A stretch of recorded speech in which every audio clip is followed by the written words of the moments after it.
네, 기획재정부 대변인입니다.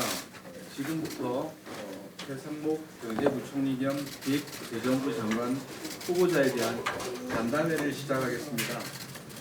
오늘 간담회 순서에 대해서 간략하게 소개드리면 후보자께서 먼저 간략하게 지명 소감을 말씀하신 후에 기자단 여러분의 질의응답을 받는 순서로 진행하겠습니다. 앞서 공지했던 대로 엠바고 시간은 11시 45분 되겠습니다. 그럼 먼저 후보자께서 지명 소감을 말씀하시겠습니다. 네, 먼저 인사드리겠습니다.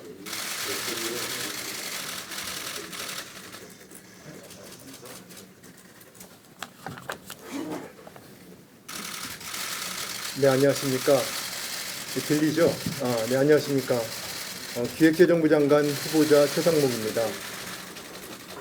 오늘 기재부 기자단 여러분께 이렇게 만나뵙게 되니까 반갑기도 하고, 또 한편으로는 제가 기재부에 처음 들어온 것 같이 약간 좀 긴장도 됩니다.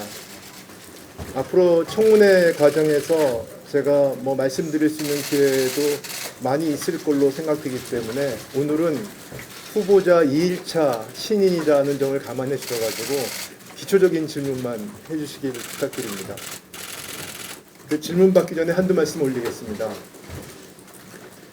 윤석열 정부는 고물가, 고금리, 그리고 공급망 분절 등 전례가 없는 그런 복합 위기 상황에서 출범했습니다. 지난 1년 8개월 동안 그 경제팀의 성과를 제 나름대로 평가를 해보면 세 가지로 요약할 수 있을 것 같습니다. 첫 번째는 복합 위기의 극복입니다. 비상경제회의라든지 매주 F4 회의 등을 통해서 급박했던 금융시장 상황에 대해서 선제적으로 대응하였고, 그 다음에 6%가 넘게 치솟던 물가 상승률도 아직은 높은 수준이지만 3%대로 빠른 시일 내에 회복을 시켰습니다. 둘째는 경제정책의 틀을 민간과 시장 중심으로 전환하였습니다. 재정과 부동산 정책 등 경제 운영에 있어 정부와 민간의 역할을 재정립하였습니다. 셋째는 공급망 위기 상황에서 팀 코리아의 세일즈 외교로 우리 기업의 글로벌 운동장을 확충하였습니다. 한미일 간 공급망 첨단 기술 협력 강화, 그리고 중동 빅3 국가와의 대규모 수주 성과 등이 그 예라고 할 수 있습니다. 이렇게 경제 정책 방향을 제대로 설정하여 추진하여 온 결과 큰 위기 상황 없이 최근 수출 등 경제 지표가 회복세를 보이면서 온 국민이 합심하여 복합 위기의 혹독한 겨울을 헤쳐나가고 있습니다. 다만 PF 등 일부 취약 부문의 잠재 리스크는 아직 남아 있으며 고물가, 고금리 장기화로 민생이 여전히 어렵고 부문 간 회복 속도의 차이로 아직 온기가 확산되지 못한 꽃샘추위 상황이라고 제 나름대로 평가하겠습니다. 그러나 꽃샘추위라는 것은 결국 조만간 꽃이 핀다는 의미입니다. 앞으로 경제팀의 과제는 크게 제가 세 가지라고 말씀드릴 수 있을 것 같습니다. 첫째는 우리가 함께 꽃샘추위를 이겨낼 수 있도록 물가 안정과 경기 회복세 확산 등 민생 안정에 주력해야 한다는 것입니다. 두 번째는 취약 부분의 잠재 리스크에 대한 철저한 관리입니다. 셋째는 우리 경제가 양질의 일자리를 지속적으로 창출하려면 경제의 역동성을 획기적으로 높여야 합니다. 한마디로 역동 경제의 구축입니다. 역동 경제의 의미를 잠시 부연 설명드리겠습니다. 자유시장 경제가 부가가치를 창출하려면 끊임없는 혁신이 일어나야 합니다. 민간과 시장 중심의 공정한 혁신 활동이 양질의 일자리 창출을 가능하게 하기 때문입니다. 이를 위해서는 규제 완화, 과학기술과 첨단산업 육성, 교육개혁 등 구조개혁이 필요합니다. 동시에 자유시장 경제가 지속 가능성을 가지려면 혁신 과정에서 어려움을 겪는 분야에 대한 배려가 필요합니다. 동시에 세대 간, 계층 간 이동이 원활히 될 수 있어야 하고 미래 세대한 정책 노력도 중요합니다. 향후 정책 과제는 이렇게 민생 안정, 잠재 리스크 관리, 역동 경제 세 가지로 요약할 수 있겠습니다. 오늘은 이 정도 말씀드리고 세부 정책 방향에 대해서는 인사청문회 준비 과정에서 많은 분들과 소통하고 국민들의 말씀도 경청하면서 구체화하여 인사청문회 등 기회를 통해 좀 더 소상히 말씀드리겠습니다. 감사합니다. 네, 후보자의 지명 소감에 대한 말씀이셨습니다. 사진 기자분들 비롯해서 취재기가 너무 뜨거워서 저 스스로도 약간 긴장이 오는데요. 이제 기자단 여러분과의 질의응답을 갖도록 하겠습니다. 후보자께서 말씀하셨지만 어제 지명되셨고 특히나 기재부 기자단 여러분들은 아직 제걸 누구인지 잘 모르시니까 질문하신 기자분들께서는 손을 들어주시고 제가 가르치면 소속과 이름을 꼭 말씀해 주시고 질문 내용 말씀해 주시기 바랍니다. 그러면 이제부터 질의응답 갖도록 하겠습니다. 기본적으로 간사단 그리고 우리 기자단과의 협의에 따라서 간사께서 먼저 질문하도록 하겠습니다. 일단 지명 축하드립니다. 일단은 소감에서 말씀을 해주신 것 같아가지고 일단 직접적으로 좀 지난 1년 8개월 동안 수석으로서 후보자로서 좀 아쉬운 점이 무엇이었는지 좀 부탁드리겠습니다.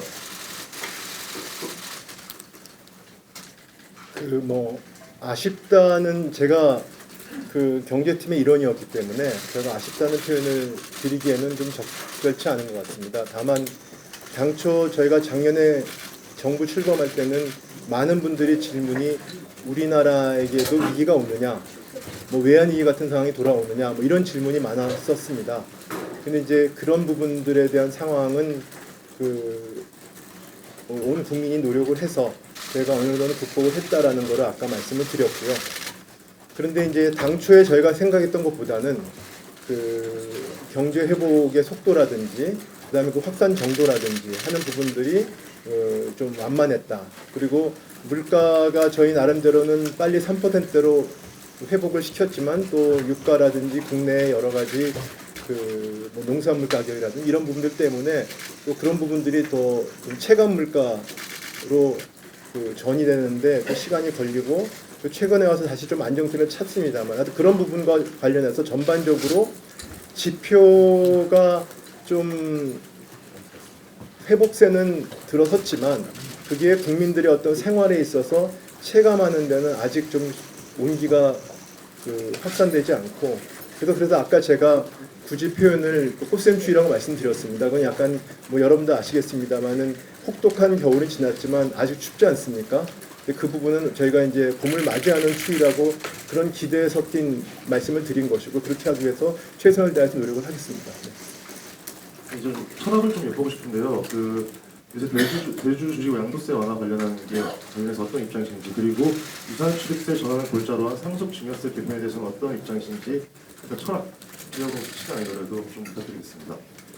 오늘은 제가 아까도 말씀드렸지만 후보자 2일차 신인이기 때문에 제가 그저께까지는 수석이었지만 다시 이제 후보자가 되고 나니까 머리가 다시 리셋이 되더라고요. 그러니까 그렇게 이해를 해주시고요. 다만 그 부분을 질문하셨으니까 양도세 관련된 부분은 아마 부총리께도 말씀하신 걸로 알고 있습니다만 다양한 의견을 듣고 있습니다. 그렇게까지만 얘기를 드릴 수 있을 것 같고요.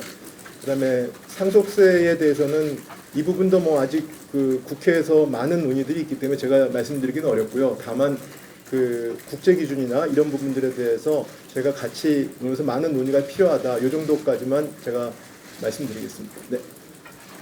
기자단 마지막 질문인데요. 임기 중에 법인세 추가 인하 등을 좀 약간 고려하고 계신지 이런 철학적인 문제라 가지고 필요성이 있는지 이거에 대해서도 부탁드리겠습니다. 네, 마지막입니다. 그 부분은 제가 오늘 언급 안 하는 게 좋을 것 같습니다. 네, 간사께서 처음에 간사니까 아마 소속과 이름을 말씀 안 하고 바로 질문하신 것 같습니다. 이제 다음부터 질문하신 분들은 소속과 이름 꼭 말씀해 주시면 감사하겠습니다.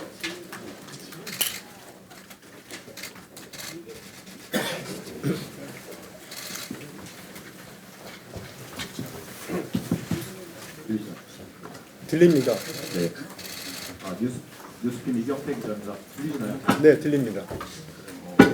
일단은 아까 전에도 포센추이 말씀하셨는데 지금 또 포센추이라는 부분이 조금 해석하기에 따라 달라지잖아요. 그거와 함께 또 아까 전에 3%대까지 물가를 어느 정도 낮췄다는 부분인데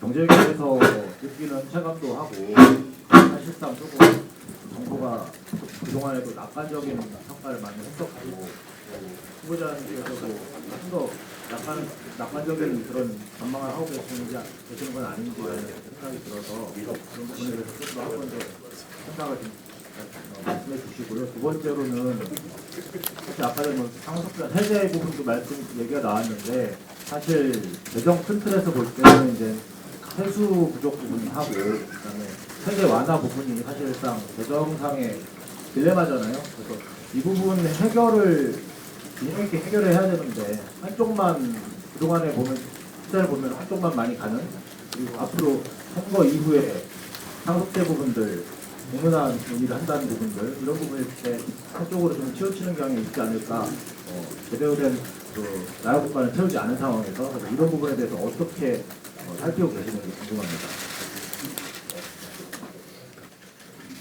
제가 이제 저도 경제 관료를 30년 넘어 해왔기 때문에 그 경제 전망이나 이런 부분에 대해서는 말씀드릴 때 항상 조심스럽습니다. 왜냐면 아시겠습니다만 경제라는 게 이제 심리이기 때문에 경제 주체들에게 그 경제 심리를 그래도 좀 긍정적인 부분을 얘기를 하는 측면과 그 다음에 또 어떤 한편으로서는 너무 낙관적으로 정책 당국자가 얘기하는 거의 사이에서 항상 고민을 하면서 한 말씀을 드리고 있습니다. 그렇기 때문에 지금 말씀하시는 것이 뭐 경제 당국자가 정책 당국자가 안일하게 고민 없이 그 다음에 국민들께 낙관적으로만 얘기하는 거 아니냐라는 비판이 있다면 그건 저는 달게 받겠습니다. 다만 제가 말씀드리는 것들은 이제 그런 부분을 고민을 하면서 말씀을 드리는 것이고요. 그래서 작년에 저희가 정부 출범 이후로 나오는 전 세계의 어떤 글로벌 경제 상황에서 전례가 없다는 것은 결국은 과거에는 경제적인 이슈로만 여러 가지 뭐 위기 상황이 왔는데 이제는 경제적인 이슈 플러스 그다음에 뭐 전쟁이라든지 그다음에 또 뭐 여러 가지 더 다른 이슈들 뭐 코로나도 물론 당연히 있죠. 그래서 여러 가지 이유들이 복합적으로 발생을 하면서 나라마다 굉장히 달랐던 부분이 있고요. 그다음에 그런 과정에서 회복력이나 이런 부분들이 원래 골이 깊으면 또 빨리 반등을 하지 않겠습니까? 또 그다음에 극복을 좀 하고 나면 반등이 좀 작고요. 뭐 그런 여러 가지 변화들이 있는 것이고 그러면서 또 구조적인 문제들이 같이 나타나는 굉장히 복합적인 상황입니다. 그렇기 때문에 그렇지만 우리나라가 여러 국민들이 함께 합심해 주셔가지고 작년 이후로 어떤 이런 복합 위기 상황을 극복하는 것은 분명히 모범적이다고 생각할 수 있습니다. 그렇기 때문에 그것을 저희가 낙관적으로 말씀드리는 건 아니고 그거에 대한 어떤 평가를 말씀드리는 거고요. 다만 이런 어려움이 있으면 항상 어려움을 먼저 겪고 제일 먼저 어려움을 겪는 분들이 주로 이제 우리가 말하는 서민, 그다음에 취약계층, 그리고 또 이제 민생 이렇게 보여진다고 보여지거든요. 그리고 회복이 되는 부분도 주로 수출 부분이고 그렇죠. 그러다 보면 아무래도 또 그게 국내로 내수로 옮기가 오는데 문제가 여기 시간이 걸리지 않겠습니까? 그래서 뭐 터널의 끝이 보인다 하더라도 터널 안에서는 우리가 버텨 나가야 되기 때문에 그런 과정에서 어떻게 저희가 뭐 민생이라든지 이 부분의 안정, 회복 노력을 갖다가 지속해 나가가면서 그리고 나서 또 그 터널 밖을 나갔을 때 우리가 속도를 낼 수 있는 그런 걸 미리 준비를 해야 된다. 뭐 이런 부분들을 같이 노력을 해야 된다는 측면은 아까 말씀드린 것이고요. 그 다음에 세제 부분은 저는 그렇게 생각합니다. 뭐 제가 세제 전문가는 아닙니다만은 세제 부분은 일단 세제 자체의 어떤 논리, 그 다음에 세제 자체의 어떤 경제적인 어떤 영향 뭐 이런 거에 대한 것도 봐야 되지만 또 너무 세제 가지고 모든 걸 해결한다고 하는 거는 저는 개인적으로 적절치 않다고 생각합니다. 전체 큰 틀에서 재정의 지속 가능성이라는 측면에서 세제는 어떻게 재원 조달의 효과 뭐 수단이라고 볼 수 있고 그 다음에 재정에 있어서 재원을 어떻게 분담시키느냐 그렇죠? 미래 세대와 현재 세대와 어떻게 분담시키고 현재 세대 안에서도 어떻게 분담시키느냐 하는 거에 하나의 룰이라고 생각하거든요. 그런 측면이 좀 더 강하다고 생각합니다. 그래서 그런 걸 같이 감안을 해서 그리고 또 그런 것들이 결국은 그 세제라는 것이 또 경제의 어떤 그 우리가 뭐 경제학에서 말하면은 경제 순환에서 미래에 위한 투자 아니겠어요? 또 어떤 세제로 그러니까 그 뭐라 그러죠? 세제로 그 축적을 하는 것은 그러니까 일종의 저축의 일종이라고 볼 수 있기 때문에 그런 부분들을 같이 고려해서 경제 순환 과정에서 미래를 위한 어떤 저축으로서의 역할, 그 다음에 재정의 지속 가능성의 측면에서 그 재원 조달의 어떤 적정성, 분담, 우리의 어떤 규칙, 뭐 이런 측면으로 봤을 때 어떻게 우리가 결정을 해야 되냐, 뭐 그런 측면에서 같이 논의를 앞으로 제가 혹시 이제 청문회가 통과돼서 취임을 하게 되면 같이 그 논의를 하겠습니다. 네. 네, 이어서 또 추가적인 질문 받도록 하겠습니다. 참고로 질문하실 분들이 많을 것 같아서 1인당 질문 수는 2개 정도로 제한하도록 하겠습니다. 네, 서울경제 송종훈 기자입니다. 마이크 네, 서울경제 송종훈 기자입니다. 네, 축하드리고요. 말씀하신 민생 안정과 그리고 잔재 리스크 관리, 서울경제로 주의하는 말씀드렸습니다. 네, 그 중에서 근데 잠재 리스크를 말씀을 하셨는데 치약 부분에 PF도 말씀하셨고요. 네, 특별히 더 구체적으로 봐야 하는 잠재 리스크가 있다. 이 부분은 내가 신경을 쓰겠다. 그런 게 있는지 구체적으로 말씀해 주시죠.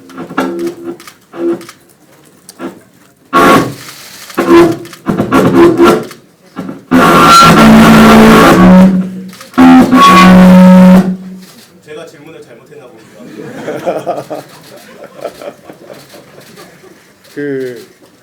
이제 소위 말하는 F4 회의에 저도 매주 참석을 해왔습니다. 그래서 충분히 지금 상황은 인식을 같이 공유를 하고 있고요.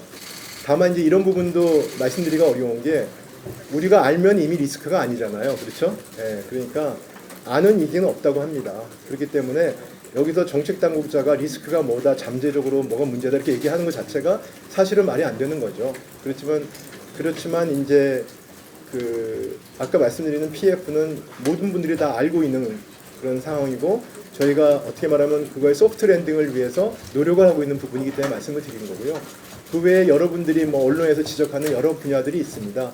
그런 분야들을 저희들이 뭐 그렇게 안일하게 생각하면서 보고 있는 것이 아니고 저희 나름대로는 매주 모여가지고 열심히 모든 분야의 통계와 그 다음에 시장의 얘기를 들어가면서 그 다음에 보고 있습니다. 그래서 저희가 뭐 저도 공무원 생활하면서 외환위기 때도 경제기구 근무를 했었고요.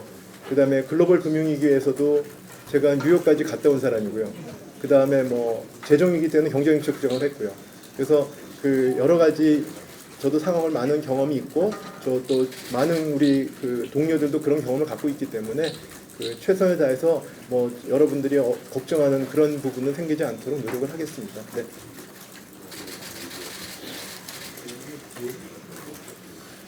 아시아경제 송준석 기자입니다. 이번 정부 들어서 근본적인 구조 개혁해야 된다 이런 얘기는 많이 있었는데 시기가 계속 지금 늦춰지거나 아니면 본질적인 개혁보다는 좀 기존의 법을 잘 지키게 하는 정도의 특수다 이런 비판이 있는 것도 사실이거든요. 그래서 방금 구조개혁 말씀하셨는데 구체적으로 임기 내에 내가 이런 구조개혁은 좀 이뤄내야 된다고 봤다. 혹은 지금 한국에 이런 정책이나 규제 혁신은 좀 반드시 필요한 것 같다 하는 거를 구체적으로 말씀을 해주시면 국민들이 좀 더 신뢰할 수 있을 것 같으니까 그걸 좀 소개를 해주시면 좋을 것 같습니다. 오늘 뭐 제가 구조개혁에 대해서 자세히 말씀드리는 거는 뭐 적절치는 않은 것 같습니다, 개인적으로는. 근데 아까 제가 이제 여러분들이 생소할지 모르지만 역동경제란 말씀을 드렸습니다. 경제 역동성이라고 하는 측면은 제가 개인적으로 굉장히 중요하게 생각하는 키워드라고 보여집니다. 그래서 윤석열 정부의 경제정책 기조를 갖다가 한마디로 표현하다 그러면 제 개인적으로는 경제 역동성을 높이는 그리고 역동 경제를 우리가 만들어 나가는 것이다. 역동 경제가 제가 생각하는 개인적으로는 가장 중요한 키워드 중에 하나라고 생각합니다. 그 경제가 아까도 제가 말씀드렸지만 경제가 역동성이 있어야 경제가 이제 순환이 되는 거 아니겠습니까? 그러면은 역동성이 있어야지만 그 경제가 일자리를 지속적으로 혁신이 계속 일어날 수 있고 일자리를 창출할 수 있고 그 다음에 경제가 지속 가능합니다. 그렇게 돼야지만 그 성장이 가능한 것이죠.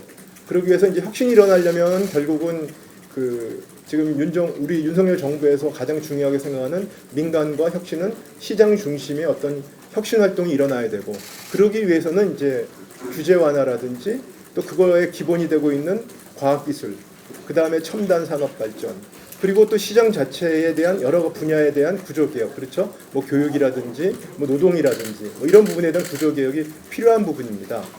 그리고 또 한편으로는 시장 자체 경제 자체가 지속 가능하려면 또 거기 혁신하는 과정에서 아무래도 좀 어려움을 겪는 사람도 있지 않습니까? 그분들에는 배려가 있어야 되고 또 그 안에서 세대 간의 계층 간의 이동이 가능해야 됩니다. 이동이 자유로워야 되고 이동이 원활해야 되니까 그 자체가 또 굉장히 역동성이 보장이 돼야 되는 것입니다.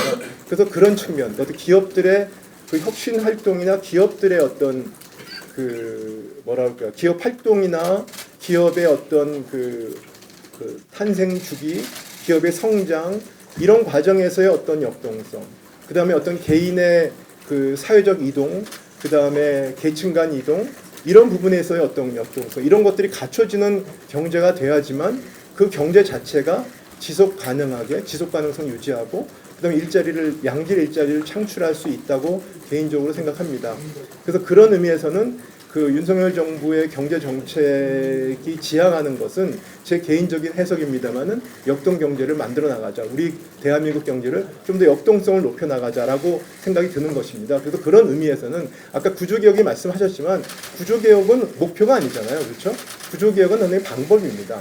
우리가 구조개혁을 왜 하느냐라는 측면 놓고 봤을 때 저는 역동성을 높이는 측면에서 해야 된다고 설명을 드렸고 그러기 위해서는 여러 가지 노력들이 필요합니다. 뭐 법을 바꿔야 된다. 그러니까 법률을 고쳐야 되니까 국회에서 법을 고쳐야 되려면 법을 고치기 위해서는 어떤 이해관계자 간의 뭐 기득권을 내려놓는다든지 이해관계자 간의 어떤 협의가 필요하잖아요. 뭐 그러려면 사회적 공감대가 필요한 것이고 또 제도만 바뀌어도 되는 게 아니잖아요. 그러면 그 관련된 분들의 어떤 행태, 문화 이런 것들이 바뀌어야 되니까 제도만 바뀌어서 해결되는 것이 아닙니다. 그래서 모든 것들이 다 국민적인 공감대, 사회적인 공감대 하에서 같은 목적, 이게 이렇게 되면 우리가 좋아지는구나 라는 어떤 컨센서스가 있으면서 그런 개혁들이 이루어져야 되기 때문에 어느 정부에서 어느 시기에 이루어지는 개혁도 시간이 걸리는 것이었습니다. 다만 이게 우리가 제대로 시작점을 잘 잡고 있고 방향성을 잘 잡고 있느냐가 중요한 거 아니겠습니까? 그런 의미에서는 윤석열 정부 들어서는 아까 뭐 구조개혁 방향에 대한 것도 제가 설정을 했고 그래서 출발점은 잘 잡았다고 생각을 합니다. 다만 이제 그런 과정이 뭐 국회 입법 과정이나 그다음에 또 글로벌 위기 상황이고 이러다 보니까 그 진행 과정에서의 속도나 이런 것들은 뭐 지금 질문하시는 기자분 입장에서는 상당히 좀 생각보다 속도가 늦다 이렇게 말씀하실지 모르겠습니다만 그런 부분들이 좀 상황이 여건이 갖춰지면은 속도가 붙지 않을까 생각이 들고요. 더 중요한 건 아까 말씀드린 것처럼 우리의 목표 의식이라고 생각이 들고요. 그 중에 하나를 저는 대한민국 경제 역동성을 아주 크게 높이는 역동 경제를 구축하는 쪽으로 하나 제시하고 싶다 이런 말씀을 드리는 겁니다. 네. 송 기자님 추가 질문 없으시고요. 네. 네. 다음 저쪽에서. 네. 육성으로 하겠습니다. 매일경제 이윤식입니다. 네. 아까도 잠깐 말씀하셨지만 세금에 대해서는 좀 어떤 의견을 말씀하셨잖아요. 그래도 일단은 뭐 근본적인 게 중요하지만 당장 닥친 걸 싶다면은 임시 투자 세액 공개 같은 경우에는 이제 아무래도 올해 이제 끝나다 보니까 내년 연장할지 여부가 좀 관심하고 이게 또 기업들에 미치는 영향이 좀 클 것 같은데 이 연장에 대해서 어떻게 생각하시는지를 일단 여쭤보고요. 조금은 중장기적으로 보자면은 우리나라가 또 인구 문제가 심각한데 현재 이게 대통령직 속에 저출산 금융사회위원회가 담당하고 있는데 이거는 또 아무래도 집행권하고 또 예산권이 없다 보니까 그 한계가 있다는 지적도 있고 한데 이런 인구 문제를 어떤 기재부가 컨트롤 타워를 잡고 하는 방안에 대해서 어떻게 생각하시는지 여쭙습니다. 이거 후보자 2일차기 때문에 뭐 이해를 해주시고요. 그 부분은 인투자세 공개는 연말까지 결정을 해야 되는 사항인가 모르겠는데 그거는 현직 부총리께 여쭤보는 게 일단은 맞는 것 같고요. 그 다음에 저출산 고령화 문제는 고민을 많이 해봐야 되는 문제라고 생각합니다. 다만 개인적으로는 그것도 우리가 문제가 뭔지 그다음 목표가 뭔지가 명확할 필요가 있는 것 같습니다. 저출산이 문제인 건지 고령화가 문제인 것인지 아니면은 뭐 생산 가능 인구를 확충하는 게 문제인 것인지 뭐 하여튼 굉장히 그리고 이게 저출산 문제의 가장 단기가 30년이라고 하지 않습니까? 인구학자들은요. 지금 우리가 노력을 해서 30년 뒤에 나타나는 것이거든요. 그런데 이런 문제는 우리가 시간이 많은 문제라는 것이 아니고 이미 좀 늦었다고 얘기를 하잖아요. 뭐 큰 배가 타이타닉 같은 배가 암초를 발견하는 순간 가서 부딪힐 수밖에 없다는 거예요. 미리부터 피해야지만 피해갈 수 있다는 거죠. 그 정도로 미리 준비를 해야 될 문제이기 때문에 이 저출산 문제 같은 경우에는 저희가 그런 시기를 갖고 준비를 해야 된다는 건 분명하고 좀 그런 면에서 조금 더 인내심을 갖고 치밀한 준비를 지금이라도 해야 되지 않을까 생각하는 게 개인적인 소견입니다.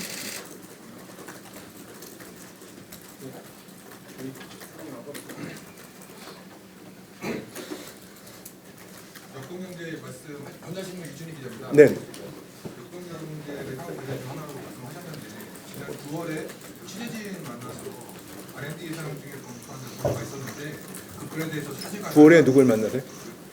뉴욕에서 취재진을 만나서 정부가 R&D 예산 중에 검토한다는 보도가 있었는데 그 건에 대해서 사실과 다르다고 말씀하셨었어요.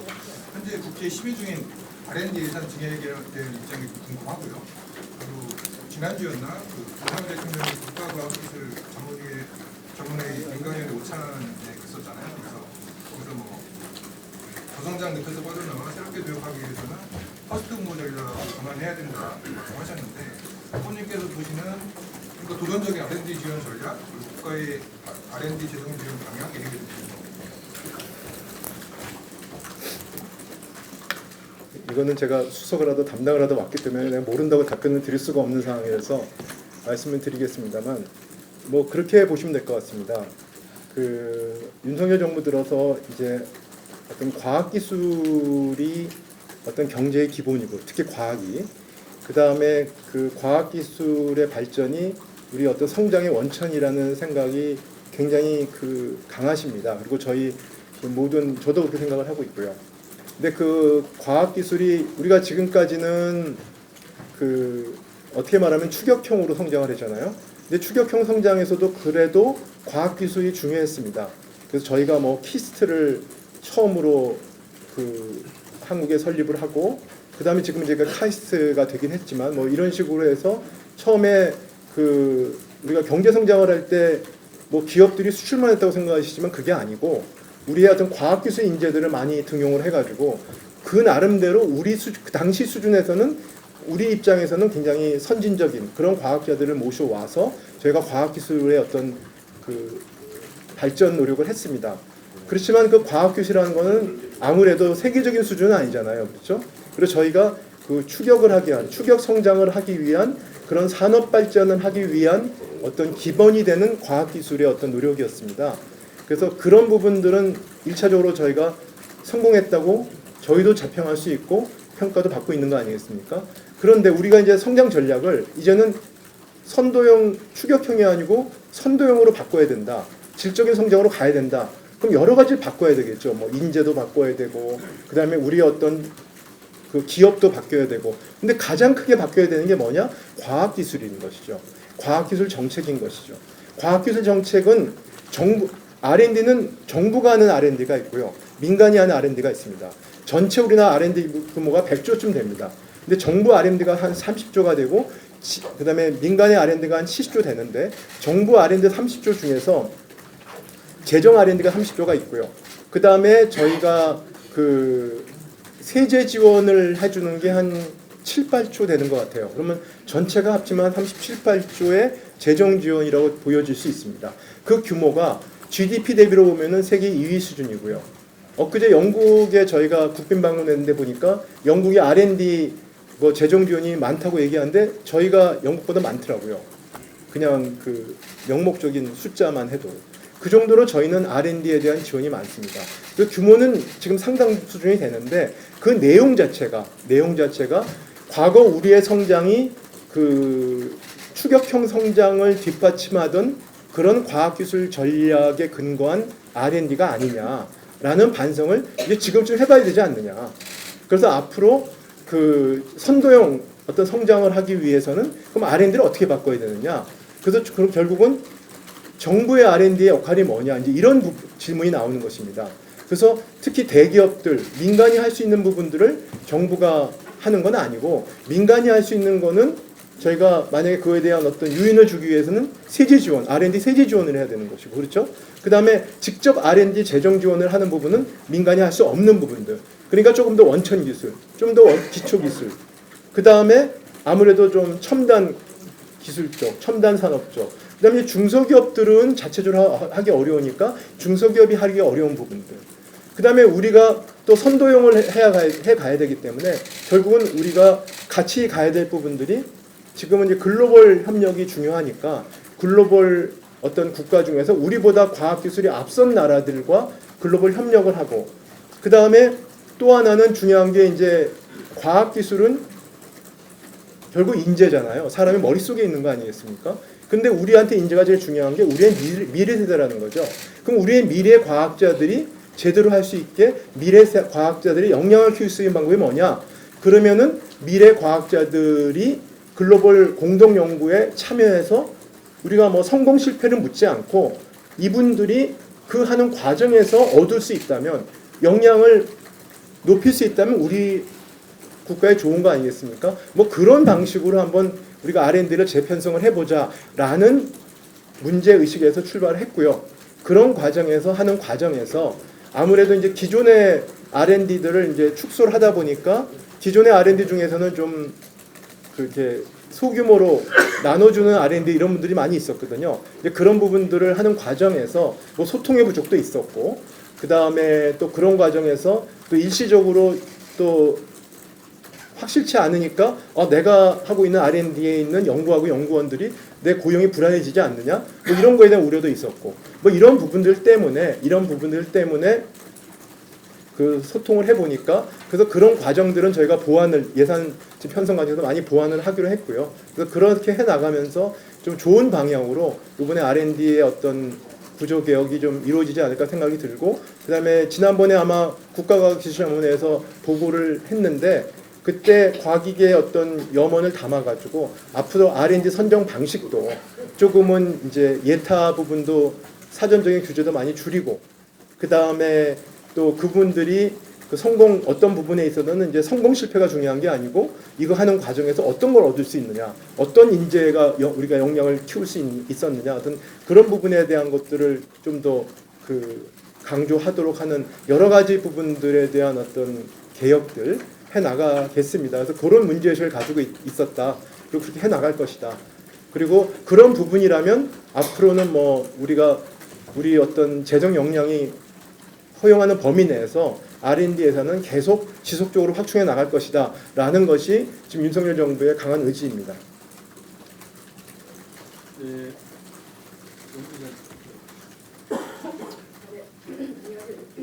유시스 용윤신 기자인데요. 다들 정책 관련된 질문을 많이 하셨는데 조금 이제 다른 부분 질문하려고 하는데 이제 앞서 추경중 같은 경우에는 굉장히 다뤘다고 평가된 부분이 소통 관련된 부분이었습니다. 사실 이제 조직 내부에서도 이제 최상봉 이렇게 후보자께서 오시는 걸 굉장히 환영하는 분위기지만 한편으로는 또 약간 걱정하는 후배들도 많이 있는 것 같더라고요. 그래서 이 부분에 대해서 일단 한 말씀 부탁드리고 또 한 가지 이제 기자단과의 소통에 대해서도 각오 한 말씀 부탁드리겠습니다. 근데 그 걱정을 뭘 걱정하는지 제가 알아야 할수 뭐뭘 걱정합니까? 조금 이제 너무 엘리트시고 너무 똑똑하셔서 이제 그 뭐 우리 추경호 부총리께서 저는 개인적으로 추경호 부총리랑 개인적인 인연이 아주 많습니다. 뭐 이건 좀 그래도 뭐 부총리 말씀을 하셨으니까 왜냐하면 부총리께서 장점이 많으시기 때문에 그 제가 요번에 만약에 부총리가 된다면 그러니까 저랑 그 행정고시 기수 차이가 좀 나기 때문에 그 바로 후임이 된 적은 없었어요. 근데 이제 경제정책국이라고 있지 않습니까? 거기 종합정책과 주무서기관을 추경호 부총리가 하셨는데 제가 그 후임이거든요. 그리고 그다음에 재정경제부의 금융정책과장을 했을 때 제가 금융정책과장 할 때 증권제도과장을 했는데 제가 후임입니다. 제가 그다음에 후임 금병과장을 갖고 그다음에 경제금융비서관도 사실은 그런데 그건 이제 정부가 바뀌었으니까 뭐 좀 말씀드리긴 그렇고 기재부 1차관도 제가 후임입니다. 근데 이번에 제가 부총리로 되게 되면 이제 바로 그건 후임이 되게 된 거죠. 그래서 그만큼 뭐 제가 평소에 제일 존경하는 선배고 그다음에 제가 멘토로 생각하고 있는 선배이기 때문에 추 부총리의 장점을 최대한 따라가려는 노력을 하겠다는 말씀을 드리고요. 그다음에 뭐 그렇기 때문에 모르겠습니다. 그리고 뭐 아까 걱정이 있다 그러니까 저 최대한 한번 노력을 해보겠습니다. 그다음에 기자단 소통은 모르겠습니다. 제가 대변인을 해본 적은 없는데 제가 만약에 이번에 장관이 되면 제가 장관실은 4번째 근무하게 됩니다. 그러니까 제가 수행비서는 안 해봤지만 과장 비서관을 했었고요. 그 다음에 국장 때 비서실장 역할을 2번 했습니다. 그렇기 때문에 이번에 장관실에 제가 4번째 근무하게 되는 거거든요. 그 얘기는 장관실의 근무를 자주 한다는 건 기자단하고 소통을 잘 안 할 수가 없는 위치고요. 그리고 제가 또 금융정책국에서도 과장을 4년을 했었고 그다음에 아시겠지만 경제정책국장은 2년 넘어 했기 때문에 아마 그 백브리핑은 굉장히 많이 한 그런 공직자 중에 한 사람입니다. 그래서 여러분 기자분들하고는 최대한 소통을 하려고 노력하고 있고 지금까지 저는 그래 왔다고 생각하고 있습니다. 그거는 최대한 더 노력하겠습니다. 네. 너무 개인적인 말씀을 많이 드렸네. 마이크 없이 질문 드리면 네. 한결의 경우 먼저 최근에 부산 엑스포 유치 전에 예측이 크게 빗나가서 정부의 대외 외교 정보 협상력 등에 큰 허점을 드러냈다는 평가가 많은 걸 잘 알고 계실 겁니다. 그래서 잦은 대통령 해외 순방을 도대체 왜 가는 거냐는 국민 지적도 좀 팽배한 편인데요. 이런 빗나간 예측의 원인은 무엇이라고 생각하시며 내년에 특히 미국 대선 등 대외 지정학적 여건이 요동칠 가능성이 크다는 평가들이 많습니다. 어떻게 대처할 것인지 궁금합니다. 다음으로 처음에 설명해 주셨던 민생안정 리스크관리 역동경제는 역대 정부마다 강조했던 정책운영 기조와 크게 다르지 않다고 생각이 됩니다. 현 정부 출범 당시부터 지금까지도 계속 나오는 얘기가 정부가 무엇을 하고 싶은 것인지 방향성을 잘 모르겠다는 말이 많습니다. 특히 최근에 긴축 재정이나 세수 부족 등으로 정책 여력도 매우 제한적이고 내년 총선으로 불확실성도 큰 상황인데 이러한 현실적인 여건들을 고려해서 향후 경제정책 운용의 방점과 방향성을 어디에 두고 주실 것인지 설명해 주셨으면 좋겠습니다. 마지막으로 최근에 당정의 포퓰리즘 등 성공약 등 인기 영합주의적인 그런 정책 성향이 강해지고 있는데 만약에 부총리가 되신다면 향후 선거 국면 등에서 직을 걸고 아닌 건 아니라고 말해서 후배 관료들에게 선배로서 모범을 보일 각오가 돼 있으신지 꼭 답변 부탁드리겠습니다. 꼭 답변 부탁드립니다. 질문을 두 가지로 제안했는데 됐어요. 박종욱 기자는 제가 차관할 때 또 우리 출입했던 기자 중에 제가 낯이 익은 분 중에 한 분이네요. 반갑습니다. 글쎄 뭐 질문이 워낙 거대해가지고 제가 여기서 답변을 아마 기대도 안 하셨을 것 같고요. 글쎄 뭐 엑스포 관련된 건 제가 답변 드릴 수 있는 위치에 있지는 않고요. 다만 이제 대통령께도 말씀하셨듯이 엑스포가 목적이 아니고 서울, 부산을 축으로 한 어떤 우리 균형 발전 뭐 이런 것들이 필요하다는 어떤 확신이 있으셨고 이제 그런 부분들의 하나의 뭐랄까 그 수단 중에 하나가 그 엑스포였는데 뭐 어떤 그런 과정에서 그 결과는 안타깝게 됐다고 생각을 합니다. 그래서 그런 부분들이 그 있고요. 그다음 아까 해외 순방을 말씀하셨는데 제가 해외 순방을 한 14번 같이 수행을 했습니다. 그리고 제가 정상회담을 그 대통령 정상회담을 제가 배석을 하지 않은 정상회담이 거의 한 번도 없습니다.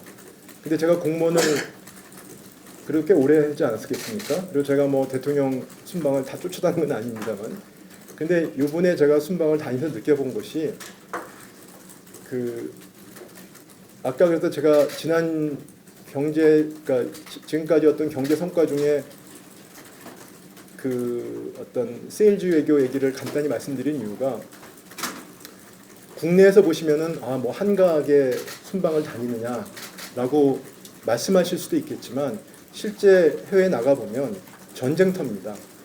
그러니까 제가 저도 깜짝 놀랐어요. 저도 그 차관할 때 하고 한 5, 6년, 7년 전 하고 그때는 아무리 서로 뭐 생각을 안 해도 그냥 경제는 우리가 뭐 다른 거 뭐 정치라든지 안보나 이런 부분은 우리가 생각할 거 아니다.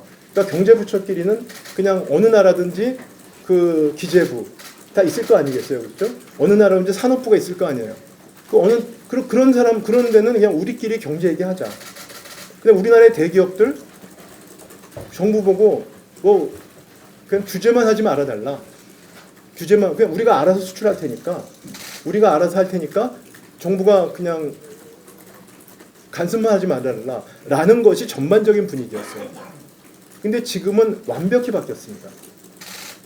그러니까 어느 나라든 산업부가 됐든 경제부처가 예를 들어서 그 나라의 NSC 우리로 치면 뭐 경제안보 국가안보실이라든지 그 나라의 어떤 그런 부분들하고의 어떤 협력이나 그 다음에 정상 간의 협력이 전제되지 않고서는 내밀한 얘기를 하지 않아요. 왜 그러냐? 안보 협력이 없이는 이제는 우리는 뭐 그냥 물건을 갖다가 소비재 물건을 사고 팔고 있는 나라가 아니에요.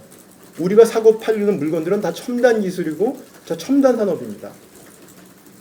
지난번에 미국에 방문했는데 한국 기업들이 가서 미국 기업들하고 만났는데 그 비즈니스 라운드 테이블을 하는데 저랑 추부총리가 둘이 나와가지고 좀 죄송합니다. 이게 그 라떼 같은 얘기인데 야 우리가 공무원 생활 처음 할 때와 너무 달라졌다는 얘기를 했어요. 우리가 반도체, 2차 전지, 바이오, 전기차, 방산 거의 첨단 부분만 미국 기업들하고 얘기를 하는 그런 모습이었습니다. 그만큼 우리가 이제는 먹고 사는 그런 수출 품목은 다 그런 부분입니다. 근데 그런 어떤 교역은 아까 안보적인 측면 이런 부분에 대한 협력이 전제되지 않고서는 오픈을 할 수가 없는 그런 상황이 돼가고 있습니다. 그래서 이제 안타깝지만 그러다 보니까 이제는 이게 자유무역의 시대가 참 많이 퇴색이 되고 있구나라는 그런 생각이 들었고 다만 우리나라는 그렇지만 교육으로 먹고 사는 나라잖아요. 그러니까 이런 상황에서도 우리는 당장 물건을 팔아야 되고 그렇죠? 당장 우리 민생은 돌아가야 되니까 그러면 기업들은 물건을 팔러 다니는 거예요. 어디든 가든 어떤 방식을 통해서든지. 근데 또 과거의 기업들은 정부한테 이제 간섭만 하지 말라고 했던 분들이 이제는 그게 아니고 요청을 해옵니다. 야, 저 정부가 갑자기 저렇게 나오는데 어떡하지? 야, 이렇게 하는데 어떻게 하지? 저희 가서 얘기해줘라. 이렇게 얘기를 하는 겁니다. 그게 뭐 중동 국가가 됐든 뭐 어떤 자유주의 국가가 됐든 어디가 됐든. 그래서 그런 부분들에 대한 그 기업들의 요청과 또 게다가 또 여러 가지 지금 상황이 바뀌고 있는 뭐라고 말하면 전환기적인 어떤 시점이기 때문에 그런 부분들에 대한 노력이 굉장히 필요하고 그 중에서 정상의 몫이 굉장히 중요했다. 그렇기 때문에 그런 부분들이 그 역할이 되게 중요했고 그런 부분들이 이 정부 내에서 앞으로 계속 저희가 그 아까 말씀드린 것처럼 그 뭐 기업들의 운동량을 넓혔다 말씀을 드렸죠. 근데 그런 부분들이 실제로 우리의 일자리, 그 다음에 그 어떤 기업들의 수출 그다음에 또 결국은 일자리가 늘어나면 민생으로 들어가야 되지 않겠습니까? 그런 부분들로 이제 실제로 가시화될 수 있도록 하는 노력들이 저희의 지금부터의 과제라고 생각합니다. 그래서 그건 한번 지켜봐 주시면 그렇게 노력을 하겠습니다. 그다음에 뭐 똑같다 뭐 그런데 그 우리가 같은 경제에 살고 있고 우리 경제가 가지는 문제는 비슷하기 때문에 항상 답도 비슷할 수밖에 없습니다. 문제의식도. 근데 이제 그 지금 방점을 주는 거는 아까 말씀드린 것처럼 아주 위기가 급박한 위기였는데 위기 상황은 벗어났다. 그렇지만은 안심할 상황은 아니고 잔불이 남아있다. 라는 측면에서의 어떤 리스크 관리를 말씀드리는 거고요. 그 다음에 지표는 이제 올라갔는데 이 지표 자체가 조금 확산돼 가지고 숫자만 좋아지는 게 아니고 국민들이 좀 느끼는 것들이 중요하고 그 다음에 이 물가 상승률이 떨어졌거나 한 건 아니자 떨어졌지만 물가 수준이나 고금리는 계속 높잖아요, 그렇죠? 금리 수준. 그러니까 그걸로 누르고 있는 어떤 민생의 어려움은 가중되는 측면이 있기 때문에 그런 부분들이 중요하다. 그래서 지금은 그러니까 작년에 물가 안정 처음에 추부총리 들어왔을 때 물가 안정은 조금 급박한 그러니까 너무 물가가 확 올라가니까 전 세계적으로 뭐 우리가 6% 뭐 9% 이렇게 되지 않습니까? 이거는 어떤 위기적인 어떤 급격한 고물가에 대한 대응에 대한 물가 안정이고요. 지금 제가 말씀드린 물가 여기 민생 안정이나 또 물가 저희가 안정이라고 얘기하는 부분은 그런 부분이라기보다는 실질적인 체감 물가, 그다음에 체감에 대한 어떤 민생에 대한 어떤 온기라는 측면에서의 어떤 민생 안정이란 측면에서의 그게 중요하다. 그래서 그게 저는 그런 측면에서 민생 안정이 제일 중요한 것 같고요. 그 다음에 그 윤석열 정부의 그 브랜드가 없다, 뭐 여러 가지 말씀을 하셨는데 그거는 이제 이렇게 설명할 수는 있었습니다. 그러니까 만약에 브랜드가 있다 정부가 그러면은 벌써 누군가가 뭘 추진한다는 거 아니겠어요? 근데 윤석열 정부 자체가 민간과 시장 중심의 어떤 경제 운영이고 혁신 기업의 중심의 어떤 혁신적인 어떤 활동을 보장하는 것인데 뭐 무슨 경제를 추구한다 그러면 벌써 정부가 좀 약간 서로 상충되는 측면이 있잖아요. 그러니까 그런 면에서 어떤 브랜드를 얘기하거나 그런 걸 얘기하는 거에 좀 어려움이 있었다고 측면이 들고요. 그래서 제가 굳이 오늘 기자 간담회를 하니까 기자분들께 뭐 내용을 하나 드릴 게 없어서 그래서 제가 역동경제라는 말을 들고 나온 게 제가 해석하는 윤석열 정부의 어떻게 말하면은 하나의 키워드 중에 하나는 전 중요한 게 경제의 역동성을 높인다. 그리고 역동경제를 우리가 그 구축을 하는 것이다라는 걸 하나 제시해 드리는 거니까 뭐 그나마 지금까지하고 똑같다라고 얘기하시면은 좀 제 노력을 좀 평가를 해주셨으면 좋겠다는 생각이 들고요. 그 다음에 선거 국면에 그거는 모르겠습니다. 제 드리는 말씀은 어차피 모든 정책은 국민들의 어떤 시각에서 국민들의 목소리를 듣고 있는 것이기 때문에 뭐 어디까지가 포퓰리즘이고 어디까지가 아닌지는 뭐 제가 말씀드릴 수 있는 상황은 아니지만 하여튼 그 기재부에 있는 우리 직원들과 그다음에 우리 언론인들 같이 고민을 해 나가면서 하여튼 원칙을 같이 고민해 나가고 또 필요한 국민들의 목소리는 또 반영하고 정책에 반영하는 노력들을 해 나가겠습니다. 네. 너무 내가 답변을 길게 하는 것 같아서 죄송합니다.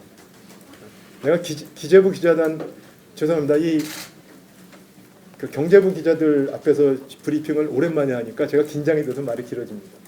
그리고 정치부 기자들 분들한테 답변하실 때 드릴 때는 좀 설명을 좀 많이 드려야 되기 때문에 다 아는 내용도 설명을 좀 길게 드리는 습관이 붙어서 이해를 해주세요. 앞으로는 좀 간결하게 하겠습니다. 네. 네, 안녕하십니까. OBS 최한성이라고 하는데 네. 예, 어제 지명되셨을 때 일단은 뭐 정통국제 관료로서 업무를 보시게 됐다는 데 대한 어떤 기대감도 있었던 것 같고 반면에 이제 다른 쪽에서는 작년에 하셨던 중국 관련된 이제 말씀 작년이죠. 중국 수출을 통한 이제 호황의 시대는 끝났다 뭐 그런 내용의 발언도 포함되면서 약간 좀 비판적인 내용도 있었던 것 같습니다. 중국과 관련된 뭐 경제 관계 어떻게 좀 가져가야 된다고 보시는지 한번 좀 말씀 부탁드리겠습니다. 오히려 작년 같은 경우는 뭐 그 말씀이 오히려 뭐 경제 외교 아니면 뭐 그런 부분에서 좀 독이 됐다 수출 수치도 계속 안 좋았었고 또 최근에 또 요소 문제도 다시 불거지면서 걱정하시는 분들이 많은 것 같거든요. 어제 작년에 나토에 가서 한 발언인데요. 그 정확한 워딩은 지난 20년간 우리 경제가 누려왔던 그 중국을 통한 수출의 호황 시대는 끝나가고 있다. 그래서 시장의 다변화가 필요하다는 얘기입니다. 그 얘기가 어느 분은 그게 저한테 탈중국을 선언했다고 얘기하시던데 저는 그래서 처음에 듣고 깜짝 놀랐어요. 저는 저희가 탈중국을 선언할 제가 뭐 위치에 있지도 않고 그다음에 우리가 그럴 뭐 상황도 아니고요. 그래서 제가 그 다음날 다시 브리핑을 할 때 그런 얘기를 하시길래 이거는 우리나라가 아까도 말씀드렸지만 교육으로 먹고 사는 나라이기 때문에 갈수록 어떤 교육에 있어서 어떤 변화라든지 교육이 축소가 되겠다는 위기감이 있는 거잖아요. 그래서 어떤 글로벌 교육의 어떤 구체적인 변화에 우리 미리 대응을 해야 된다라는 차원의 원론적인 말씀을 드린 거고요. 그리고 그런 거는 뭐 지금도 그 입장에는 변화가 없고요. 그래서 그때 그 워딩 자체, 제가 한 언급 자체가 뭐 그런 식의 좀 다른 식으로 오해가 불러일으킨 거에 대해서는 개인적으로는 좀 안타깝게 생각합니다. 그리고 중국이 됐든 뭐 미국이 됐든 일본이 됐든 그렇은 것 같습니다. 그러니까 아까도 말씀드렸듯이 국가 간의 관계는 국익이 제일 우선입니다. 그렇죠? 그러니까 우리 국익이 어디에 있느냐에 따라서 관계를 설정하는 게 저 개인적으로 맞다고 생각하고 있고요. 그 다음에 특히 경제 관계와 관련돼서는 저희가 중국과의 관계가 이제 과거와 많이 바뀌었다는 걸 느끼겠더라고요. 그러니까 과거에는 아까 말씀드린 것처럼 저희가 중국과의 관계에서 아무래도 중국이 WTO로 글로벌 시장에 오면서 좀 우리하고 대만, 일본을 통해 가지고 중국이 가공 수출하는 중심으로 가지 않았습니까? 그렇게 되니까 이제 아까 말씀드린 그런 것들, 그러니까 중국의 어떤 통한 수출의 호황 시대라는 거는 우리가 중국의 글로벌 체인에 뭐 어떻게 보면 올라탔다고 그럴까요? 그런 부분이 좀 있었습니다. 그래서 그러다 보니까 우리가 거기에 대해서 어떤 혜택을 받는 측면이 있었습니다. 근데 지금은 우리가 중국과의 의존도나 이런 것들이 훨씬 강화됐음에도 불구하고 그런 관계라기보다는 일부는 어떤 경쟁적인 관계가 더 많아졌고, 그래서 그렇기 때문에, 그리고 또 우리가 조금 더 경쟁력을 강화하고 중국과의 관계를 우리 경제에 도움이 되는 방향으로 선순환시키려면은 많은 고민이 필요하다고 생각합니다. 많은 고민이 필요하고, 뭐 그런 것 중에 하나는 조금은 어떤 부분별로는 우리가 경쟁력을 좀 더 확보해야 되는 측면이 있는 것이고요.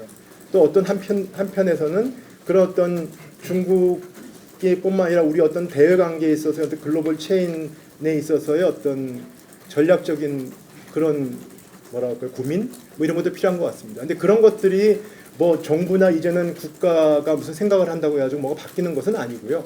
다만 이제 기업들이 그런 부분에 대한 어떤 고민, 그 다음에 이런 것들에 대한 어떻게 보면 컨설팅 이런 걸 해올 때 같이 고민을 하면서 같이 방향을 찾아 나가고, 정부의 어떤 수출 지원이나 그 다음에 이런 어떤 플랫폼에서 그런 것들을 논의를 해가지고 전체적으로 결국은 우리의 어떤 운동장을 넓혀 나가고 그래야지만 또 기존에 우리가 중국이나 미국이나 일본의 어떤 시장에서 우리의 어떤 경쟁력도 커지는 거거든요. 우리의 어떤 다른 운동장들이 대안이 있을 때, 그렇기 때문에 그런 식으로 저희가 상당히 전략적이고 복합적인 노력을 해야 되는, 우리는 이미 어떤 글로벌 선도 교육 국가가 됐다고 생각합니다. 네. embargo 시간을 감안하면은 질문을 계속 더 많이 받을 수는 없을 것 같은데, 지금부터는 양해 주시면 기자 한 분당 하나씩만 하시면 어떨까요? 뭐 그냥 하시죠. 네, 써야 됩니다. 아까 소통을 강화하자고 하시니까 제가 어차피 오늘 못 드리는 말씀은 뻔히 있기 때문에 구체적인 얘기는 드릴 수 있는 상황이 준비가 안 돼 있기 때문에. 네. 아시아투데이 기자님 봤는데요. 입법 관련해서 민생 안전지수가 낮췄는데 한국이 금리를 높이지 않는 거에 대한 국민적 불안이 많은 거고요. 그래서 이 때문에 저는 제일 궁극적으로 쓰는 어떤 정치 정책을 이제 잡아야 되는 건지 비전을 물가 관련돼 가지고 그건 뭐 지금 그 기재부 중심으로 해가지고 물가 관련된 노력들을 하고 있는데 아시겠습니다만은 과거와 같이 뭐 우리가 물가를 통제하는 그런 시대가 아니기 때문에 여러 가지 어려움이 있습니다. 그렇지만 그 기본적으로 이번 위기의 근본적인 거는 공급 측면의 위기거든요. 공급 측면의 위기는 그 어떤 국내 안에서의 어떤 그거를 공급망이라고 그럴까? 그 안에서의 그 관련된 뭐 만약에 부품을 납품하는 사람이라든지 생산을 하는 사람이라든지 이런 부분들이 중간중간에 이제 본인들의 어떤 가격을 전가하거나 이런 노력들이 많이 있을 수 있기 때문에 그 모든 경제 주체들이 한꺼번에 노력을 해야 되고 시간이 오래 걸린다라고 제가 작년에 그 대통령실에서 처음에 브리핑을 할 때 그렇게 말씀드린 적이 있습니다. 그래서 조금은 시간이 걸리는 그런 노력이 필요한 것 같습니다. 그래서 같이 지금 그 뭐 소비자 그다음에 관계기관 업계에 같이 노력을 하고 있고요. 그렇게 해서 전반적으로 우리가 물가 상승 기대 심리를 낮추는 노력들이 굉장히 중요한 거거든요. 그렇게 하면서 또 이런 기회에 구조적인 노력들 또 같이 좀 병행을 해 나가는 그렇게 해 나가는 수밖에 없지 않겠느냐 이렇게 생각을 하고 있습니다.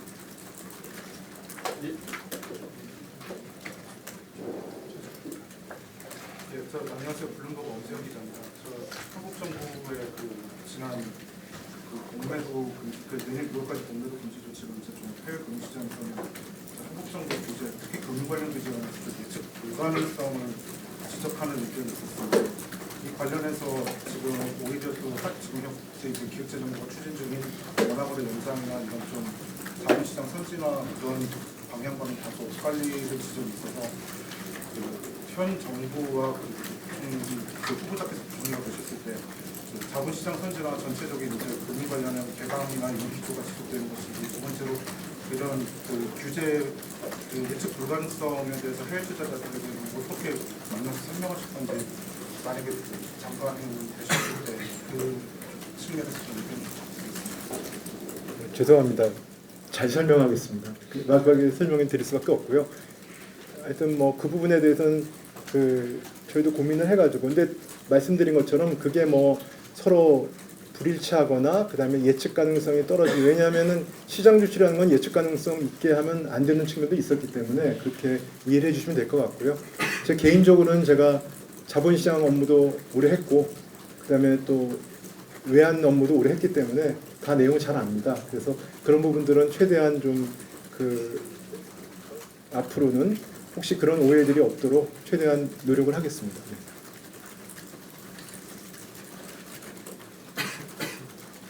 네, 조선일보 김성훈입니다. 네. 아마 비슷한 것 같긴 한데 문정부 1기 때 부동산 정책은 사실 너무 좀 과도한 투기수 억제를 위해 좀 과도하다라고 하면서 종부세 이번에 내는 부분도 많이 들어주고 했는데 이런 부동산 정책의 기본적인 기조는 윤정부 경제팀 수장이 되시면 계속 비슷하게 끌고 가실지 하나와 매우 그냥 개인적인 질문일 수도 있는데 오늘 낡은 구두가 매우 인상적인 제가 잘못 봤는지 모르겠는데 그러니까 그 많이 뛰어다니신 그런 상징이신 건지 몇 년 동안 신으신 구두인지도 좀 궁금합니다. 부동산 정책 부분은 뭐 오늘 모든 걸 얘기 드릴 수는 없고요. 다만 이제 아까 뭐 어떤 분들은 뭐 1기 경제팀, 2기 경제팀 얘기를 하시는데 다 윤석열 정부의 경제팀입니다. 그리고 때문에 뭐 그 전체적인 어떤 정책 기조를 유지하지만 다만 상황이 달라지는 측면에서 그 뭐 아주 아까 말씀드린 것처럼 혹독한 겨울이었냐, 뭐 터널의 중간이었는지, 그 다음에 터널 끝이 보이는 장면이었는지, 아니면 저희가 뭐 꽃샘추위의 장면이었는지 이거에 따라 우리가 다르지 않겠습니까? 그렇죠? 뭐 그런 측면에 그 상황에 따라서 저희가 대응을 한다 이렇게 말씀을 드리면 될 것 같고요. 그 다음에 그런 측면에서는 뭐 부동산 시장 정책에 대해서는 그 뭐 기조는 유지를 하되 다만 뭐 그러니까 부동산 시장이라는 게 뭐 결국은 그 수급 시장에 따른 수급 되는 것이 원칙적이니까 그 정상화하는 과정인데 이제 그런 과정에서 뭐 법 개정에 대해서는 아직 못한 게 있고 그 다음에 시장의 흐름에 따라서 이제 뭐 그래도 시행이라든지 이런 것들을 좀 조율을 하고 있는 측면 때문에 그런 것인데 조금 보시면 모든 게 정상화 과정 아닐까 이렇게 기대를 하고 있습니다. 그리고 구두는 이건 뭐 그렇게 또 평가해 주시니까 집사람은 왜 구두를 깨끗이 안 닦고 다니냐고 저보고 매일 얘기를 해서 혼나고 있는데 또 이런 식으로 말씀을 주셨어요. 그렇게 오래된 건 아닙니다. 제가 원래 좀 뭐든지 물건을 험하게 쓰는 것뿐만 아니라 하나 딱 신으면은 그것만 신고 다니거든요. 그게 문제입니다. 저는. 그래서 그렇기 때문에 오래 신었다기보다는 많이 신었다 이렇게 생각하시면 될 것 같습니다.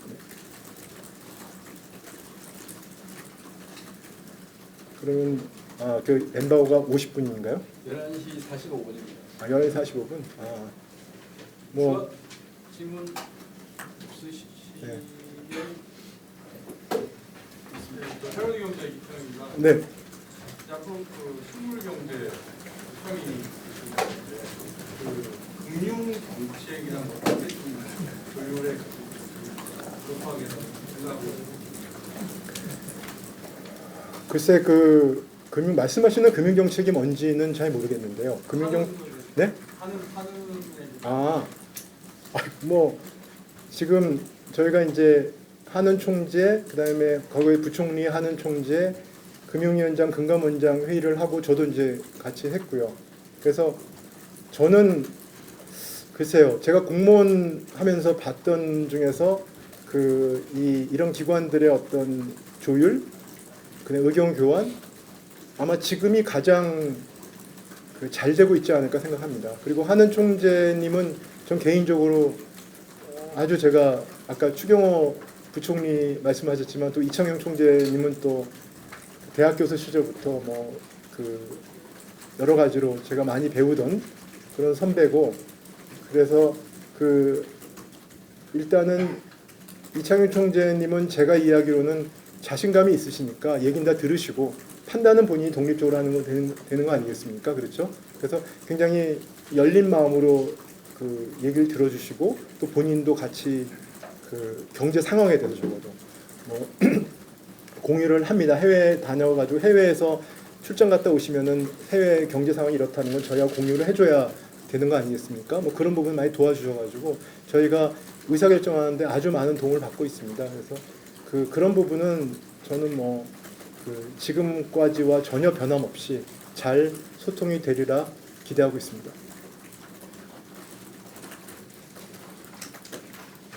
이게 온마이크인데 뭐 아무 얘기나 제가 막 한 것 같아가지고 좀 죄송하네요. 협파는 계속 가시는 거예요? 당연히 그러니까 안 했으면 좋겠습니다. 왜냐하면 하지 않아도 될 정도로 상황이 안정됐으면 좋겠는데 그렇지는 않을 것 같습니다. 네. 대략 이쯤에서 마치시는 게 기자분들이 쓰실 시간을 확보해 도움이 될 것 같습니다. 네. 끝으로 마무리 말씀 간단하게. 뭐 마무리 말씀까지 생각은 안 하고 왔는데 아까 말씀드린 것처럼 오늘 상견례고요. 그다음에 저는 기재부 기자단이 얼마나 우리나라 경제에 대해서 애착을 가지신 분들이 모여 있다는 것을 잘 알고 있습니다. 그래서 그리고 또 나중에 제가 이제 우리 기자분들 만나면 늘 드리는 말씀 중에 하나가 오비 기재부 기자단들 모임을 이제 하지 않겠습니까? 그 모이면은 저희 공무원들보다 더 나라 걱정을 하고 계세요. 퇴직 후에도. 제가 수석이 되고 나니까 계속 문자를 보내오는 분 중에 상당 부분이 기재부 오비 기자분들입니다. 그래서 제가 우스갯소리로 이제 만나면 아직 기자인 줄 아세요? 이렇게 물어보면은 뭐 글쎄 말이야 이렇게 얘기하시는 분이 많이 있습니다. 그래서 결국은 나라 걱정을 같이 하고 있는 그런 한 팀이라고 생각을 합니다. 그래서 물론 입장은 다를 수 있죠. 뭐 기자분들은 아무래도 조금 공격적이고 그다음에 공무원들은 좀 수비일 수도 있겠지만 그건 아니고 일하는 방식과 그게 다른 뿐이고요. 그래서 우리 같은 목적을 갖고 있다고 생각을 하고 있습니다. 그래서 앞으로 더욱더 좀 소통도 강화하고 어떤 문제가 있으면은 같이 해결 방안도 찾고 그렇죠. 그렇게 해 나가면서 또 생각이 좀 다르다고 해서 서로 뭐 그럴 필요는 없는 것이고 그런 과정은 또 인정해주고 하는 부분도 필요하고 왜 다른지를 또 알아야 되는 측면도 있기 때문에 그런 부분들에서 열린 마음으로 저도 여러분하고 항상 얘기를 하고 터놓고 말씀을 드리겠습니다. 여러분께서도 뭐 그런 게 있으면 항상 말씀을 주시면 그게 정책에 조금이라도 반영되면 결국 국민들이 좋아지는 거 아니겠습니까? 그래서 잘 부탁합니다. 오늘 제가 말씀드린 것 중에 뭐 잘못된 게 있으면은 워딩 같은데 챙겨보겠습니다. 챙겨보시고요. 그래서 뭐 혹시 좀 이상한 게 있으면 알아서 좀 걸러주셨으면 부탁드립니다. 네. 자, 감사합니다. 네.